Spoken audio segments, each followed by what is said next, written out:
Hello again. I welcome you to this wonderful channel. And remember what I would always say, what's in this world is not chemistry. Everything is chemistry. Yes, and you watching me, dear father, dear mother, sister out there, students, do you know that you are all chemistry students? When you cook at home, what are you doing? You're creating chemistry. You're creating a world of chemistry. By the time you boil water, ordinary water converted to steam, what is that? That is what? An evaporation process. And that is chemistry. So, classify yourself as a chemistry student. Now, what are we going to be discussing at this moment? There are some scientific discoveries that's regarded as accidental discoveries. They have made so much waves. From these discoveries, a lot of things have been discovered. But funnily enough, the person who discovered this discovered it what? Accidentally. And what phenomenon is that? Radioactivity. Now, remember that when William Röntgen in 1895, when he discovered X-rays, a wonderful German physicist called Henry Becquerel started working. That was in 1896, and to be specific, it is on the 26th day. It was actually on the 26th day of February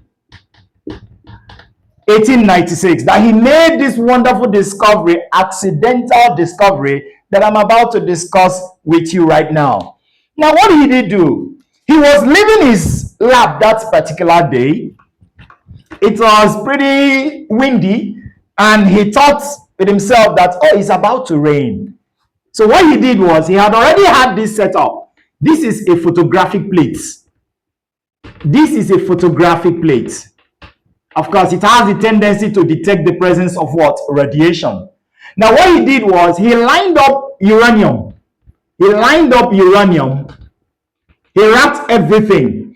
Now, usually what he wanted to do was, by the time he wrapped this uranium, place it on the photographic plate and allow sunlight, rays of sunlight, to strike on this uranium. The uranium has the tendency to cause what? A darkening of this photographic plate, emission of radiation. Now, but because it was windy that particular day, 26th day of February 1896, it was windy and it became so cloudy. Of course, what will happen to the sun? Run away. There will be no sunlight. So he decided, oh, because of this environmental issue, let me keep this setup in my lab. So he kept it in his lab and he left. What did he discover? Listen as I tell you this. When he came back, he noticed something. Remember that there was no sunlight. And he was expecting to use sunlight as what? The source of light. To cause my uranium to what? Shed darkened plates on this photographic section. Isn't that true? Now, but because of the atmospheric condition, he did not do that. Now, but when he came back the following day, what did he discover? He discovered that even without sunlight, that this uranium plate, this uranium salt rather, had already darkened the photographic plate. And it was like, wow, what happened? He tried this again and he noticed the same phenomenon. That uranium salt, even without the help of an external factor, which is sunlight, has the tendency to do what? To produce radiation on their own. Now, but when Henry Becquerel, on the 26th day of the year 1896, discovered this, he was only able to call this phenomenon. He said, these are what? Becquerel's rays. He called them Becquerel's rays or Becquerel's phenomenon. At that point, this word had not been coined. But remember what science is. If you are a scientist, you discover something. It does not just become a theory because you have discovered it. Now, you will give room to other scientists to work with other things related to what you have done to confirm what you have done. Now, if they carry out their experimental procedure and it has been proven that what you discovered was the same thing they discovered, then it can be a theory. That was what he did. Immediately, he sent message to this wonderful couple, and that is what? Marie and Pierre Curie. He sent message to this wonderful couple. You want to get married and you're a science student? Think of getting married to a science student. That was what Pierre did.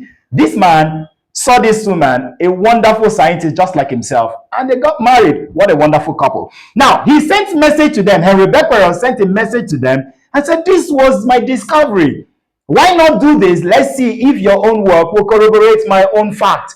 And they started working. Now, but they did not work with the same uranium. They worked with a salt that has the same tendency as uranium salt. And what was that?